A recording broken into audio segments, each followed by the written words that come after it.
Hello students and welcome back to your own channel Singh creations education. आज की इस video के अंदर हम बात करने वाले हैं उन सभी नीट एस्पिरेंट्स के लिए जिनका फेवरेट सब्जेक्ट बायोलॉजी है। और मैं ये गारंटी के साथ कह सकती हूँ कि 100 में से 95% स्टूडेंट्स का जो फेवरेट सब्जेक्ट है वो बायोलॉजी होता है, क्योंकि आप मानो या ना मानो कहीं ना कहीं फिजिक्स केमिस्ट्री से बच्चे थोड़ा दूर भागते हैं। और अगर बायो आपका फेवरेट सब्जेक्ट है तो उसके अंदर आप हमेशा ये कोशिश करते हो कि आपके फुल मार्क्स आए, बायो के अंदर आप 100% स्कोर करो। और उसमें आपकी हेल्प करने के लिए ये वीडियो मैं आज लेकर के आई हूँ, जिसके अंदर हम वेटेज एनालिसिस करेंगे लास्ट 7 ईयर्स फ्रॉम 2017 टू 2023 में कितने क्वेश्चंस किस चैप्टर से आए हैं, क्या वेटेज है किस यूनिट का, ये कंप्लीट आपको इस वीडियो के अंदर देखने को मिलने वाला है, जिससे आपको ये समझ में आएगा कि आपको किस चैप्टर को कितना ज्यादा टाइम देना है, कितने अच्छे से आपको किस चैप्टर को प्रिपेयर करना है, और आखिर कौन सा ऐसा चैप्टर है जिससे नीट एग्जामिनेशन में ज्यादा क्वेश्चंस पूछे जा रहे हैं। तो बच्चों, इस वीडियो को शुरू करते हैं बिना किसी देरी के। अगर आप फर्स्ट टाइम इस वीडियो को देख रहे हो तो प्लीज चैनल को सब्सक्राइब कर लो, वीडियो लाइक और शेयर करो जितना हो सके उतना अपने सभी नीट एस्पिरेंट फ्रेंड्स के साथ, ताकि उनकी भी नीट एग्जाम की प्रिपरेशन में हेल्प हो सके। तो सबसे पहले हम स्टार्ट करते हैं क्लास 11th की बायोलॉजी के साथ। तो बच्चों, अगर आपको फिजिक्स केमिस्ट्री का भी ऐसा ही एनालिसिस चाहिए तो आप नीचे कमेंट सेक्शन को पूरा भर दो इस कमेंट के साथ कि आपको फिजिक्स केमिस्ट्री का भी वेटेज एनालिसिस चाहिए। नेक्स्ट वीडियो आई प्रॉमिस उसी पर होगी। तो बच्चों, फर्स्ट हमारा यहाँ पर यूनिट वाइज हम सबसे पहले देख लेते हैं। क्लास 11th की फर्स्ट यूनिट है डाइवर्सिटी ऑफ लिविंग ऑर्गेनिज्म। ये होल्ड करती है 10% weightage of complete paper. Complete आपका नीट एग्जामिनेशन जो होता है उसमें आपका 10% question diversity of living organism से आते हैं। हम चैप्टर वाइज भी देखेंगे, लेकिन पहले हम यूनिट वाइज समझ लेते हैं। उसके बाद structural organisation in plants and animals, इसमें से आपका 7% वेटेज है। Then cell structure and function 8% weightage, plant physiology 7% weightage, और सबसे ज्यादा इंपॉर्टेंट जिसके आगे आपको स्टार दिख जाएगा वो मोस्ट इंपॉर्टेंट है, that is human physiology. Human physiology में से भी कौन सा चैप्टर सबसे ज्यादा इंपॉर्टेंट है, इसके बारे में बात हम आगे करेंगे। बच्चों, 19% वेटेज है ह्यूमन फिजियोलॉजी की। लास्ट 7 ईयर्स के पेपर एनालिसिस के बाद इस रिपोर्ट को तैयार किया गया है, जो आपको आपके एग्जामिनेशन में उसकी प्रिपरेशन में बहुत ज्यादा हेल्प करेगा। आपको समझ में आएगा कि किस चैप्टर को आपको कम टाइम देना है और किस चैप्टर को आपको ज्यादा से ज्यादा टाइम देना है। तो अगर हम बात करें क्लास 11th में, तो यूनिट वाइज यही डिस्ट्रीब्यूशन है। सबसे हाईएस्ट वेटेज रखता है ह्यूमन फिजियोलॉजी। उसके बाद हम आते हैं क्लास 12th पे, जिनमें हमारी 5 यूनिट्स हैं। Reproduction, genetics and evolution, biology and human welfare, biotechnology and ecology, जिसमें से रिप्रोडक्शन 10% वेटेज होल्ड करता है। सबसे ज्यादा देखो, आपको लगता होगा रिप्रोडक्शन बहुत ज्यादा वेटेज होल्ड करता है, लेकिन सबसे ज्यादा इंपॉर्टेंट है जिससे भर भर के क्वेश्चंस आते हैं वो है जेनेटिक्स। जेनेटिक्स मोस्ट इंपॉर्टेंट है, 20% का वेटेज रखता है। मोस्ट इंपॉर्टेंट चैप्टर आपका, मोस्ट इंपॉर्टेंट यूनिट आपकी जेनेटिक्स में आ जाती है। उसके बाद biology and human welfare 9% weightage है। Biotechnology and principal, biotechnology weightage कम है लेकिन अच्छे क्वेश्चंस बनते हैं, इंपॉर्टेंट यूनिट है, काफी बढ़िया क्वेश्चंस बनते हैं, काफी वेटेज में भी अच्छा है। आपको दिख रहा होगा 4% इसकी वेटेज है, लेकिन मोस्ट इंपॉर्टेंट यूनिट है, बच्चे यहां पर अच्छा स्कोर कर लेते हैं। तो ये 4% वेटेज होल्ड करती है। और उसके बाद लास्ट है हमारी इकोलॉजी एंड एनवायरनमेंट, जो 6% वेटेज होल्ड करती है। तो टोटल होता है हमारा 100%। अब आपको समझ में आया होगा कि क्लास 11th और क्लास 12th में दोनों ही क्लासेस में किस यूनिट का कितना वेटेज है, और जिसके आगे आपको ये येलो स्टार दिख जाए ना, वो तो मोस्ट इंपॉर्टेंट है। तो बच्चों, अगर आपको किसी भी यूनिट को प्रिपेयर करना है तो मेरे चैनल पर इस तरीके से ऑलरेडी गिवन है, कई सारे चैप्टर्स गिवन है, जैसे कि ये मॉर्फोलॉजी का चैप्टर है।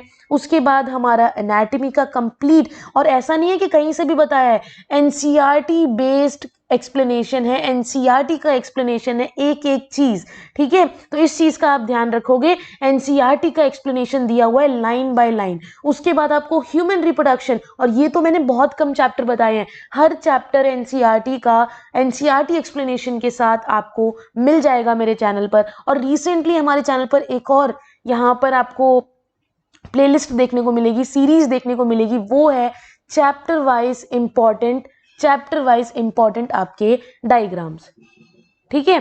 चैप्टर वाइज इंपॉर्टेंट डायग्राम्स के बारे में भी यहाँ पर आपको सारी वीडियोस मिल जाएंगी हर एक चैप्टर की। तो बच्चों डिस्क्रिप्शन बॉक्स में इन सभी प्लेलिस्ट का आपको जो लिंक है वो देखने को मिल जाएगा, ठीक है। तो इसको जरूर ध्यान दीजिएगा और प्लेलिस्ट, सभी की सभी प्लेलिस्ट आप जरूर चेक करो, इनसे प्रिपरेशन करो, ठीक है। ओके, आगे हम आते हैं चैप्टर वाइज। सबसे पहले हम स्टार्ट करेंगे क्लास 11th के साथ।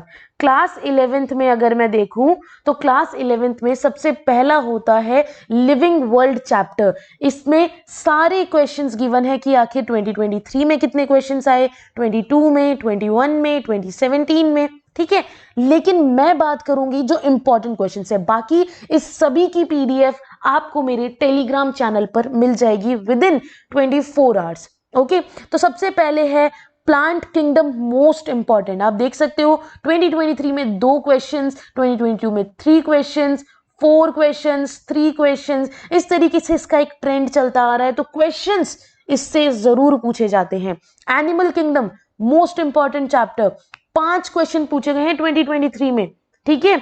ओके, 5 क्वेश्चन, यानी कि आप समझ सकते हो कितना ज्यादा इंपॉर्टेंट है। उसके बाद 2022 में 2 क्वेश्चन, 2021 में 3। इसका ट्रेंड तो बिल्कुल कम नहीं हो रहा है, क्वेश्चन इससे पूछे ही जाते हैं। तो आप मेरे चैनल पर जाकर एनिमल किंगडम की प्लेलिस्ट से इसे भी पढ़ सकते हो, ठीक है।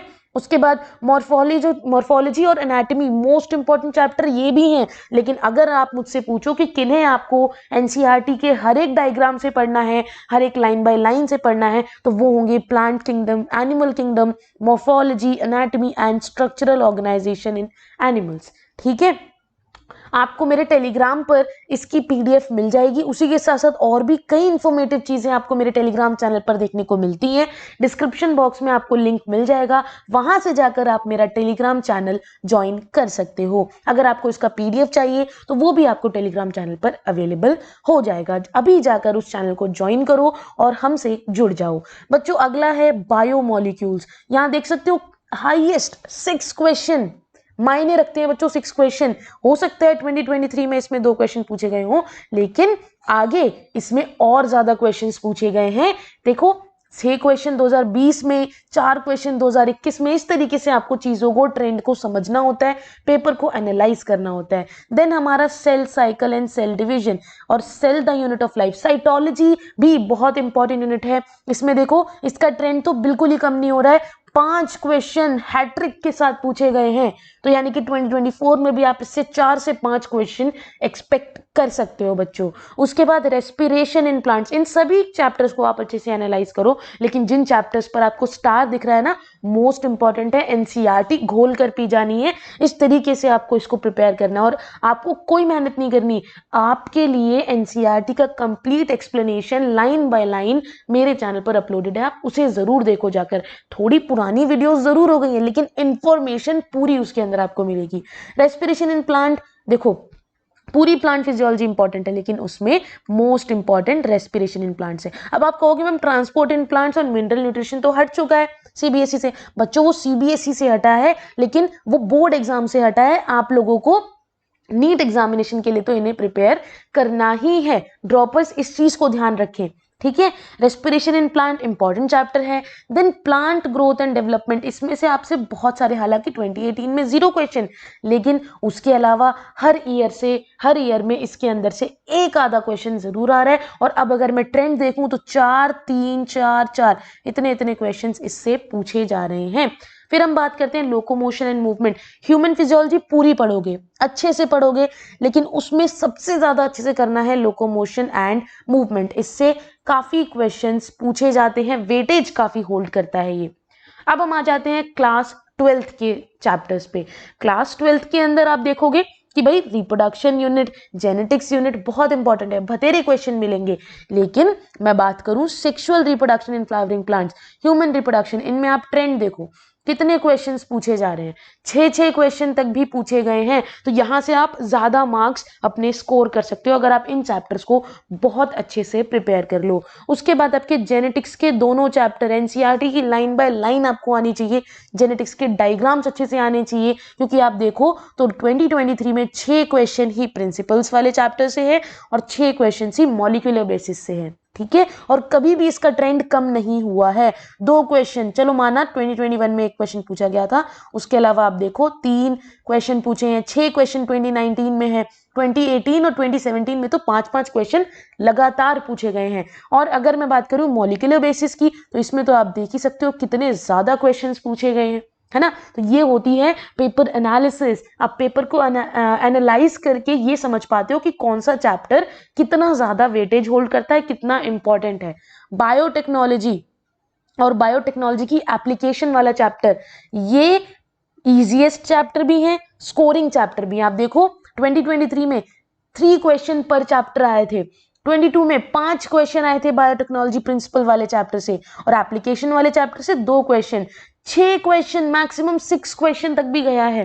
तो कितनी ज्यादा इंपॉर्टेंस होल्ड करता है। और इकोलॉजी के अंदर देखें तो ऑर्गेनिज्म एंड पॉपुलेशन वाला चैप्टर मोस्ट इंपॉर्टेंट है, ठीक है। इन्वायरमेंटल इशू पे थोड़ा सा कंट्रोवर्सी है कि भाई ये आपका क्वेश्चंस इससे पूछे जा रहे हैं नहीं जा रहे हैं, लेकिन ट्रेंड को देखते हुए तो आप इसको भी प्रिपेयर करोगे। अगर आप उन चैप्टर्स को भी प्रिपेयर कर रहे हो जो सिलेबस रिड्यूस हो गए हैं तो आप इसे प्रिपेयर करोगे। अगर आप उनमें से हो जो सिलेबस रिड्यूस होने के बाद वाले चैप्टर्स आप पढ़ रहे हो कि भाई सिलेबस रिड्यूस हो चुका है और फिर आप वो चैप्टर छोड़ रहे हो जो रिड्यूस हो चुके हैं, तो आप इसे छोड़ सकते हो। लेकिन अगर आप वो चैप्टर भी पढ़ रहे हो जो रिड्यूस हो चुके हैं तो आप इसे जरूर पढ़ लेना, ठीक है। तो ऐसे करते करते आपको समझ में आएगा कि आखिर कौन से चैप्टर इंपॉर्टेंट है और किन चैप्टर्स को आप थोड़ा कम टाइम भी दोगे तो आप इजीली कर सकते हो। बायो एक ऐसी यूनिट है, अगर आप लास्ट की 4 to 5 मंथ्स में भी इसे कर लो ना तो आप एक्सेल कर सकते हो, इसके अंदर आप ज्यादा स्कोर कर सकते हो, फुल मार्क्स भी ला सकते हो। तो ये एक मंत्र है किसी भी चीज को फुल स्कोर करने का। आप प्रीवियस ईयर के क्वेश्चंस करो जो मैं आपको कराने वाली हूं, आप प्रीवियस ईयर के पेपर्स को एनालाइज करो जो कि मैंने आपके लिए यहाँ कर दिया है। तो बच्चों और क्या ही चाहिए अपनी प्रिपरेशन स्टार्ट करने के लिए। वो बच्चे जिन्होंने प्रिपरेशन स्टार्ट कर दी है, well and good, all the best. जिन्होंने प्रिपरेशन स्टार्ट नहीं की है वो इसके बाद तो प्लीज अपनी प्रिपरेशन स्टार्ट कर दो, क्योंकि लास्ट के 2-3 महीनों में लगता है कि हाँ अब इस बार भी ड्रॉप करना होगा, इस बार भी मेरा नीट में नहीं होगा। इस चीज को अपने माइंड में मत आने देना। आप अभी से करोगे तो कोई आपको नीट में सिलेक्शन होने से नहीं रोक सकता। अभी से आप करो, अभी से प्रिपेयर करो। इस पर्टिकुलर पीडीएफ को ध्यान में रखो, इस वीडियो को बार बार देखो ताकि आपको समझ में आए चीजें कि आखिर मैंने किन चीजों की बात की है।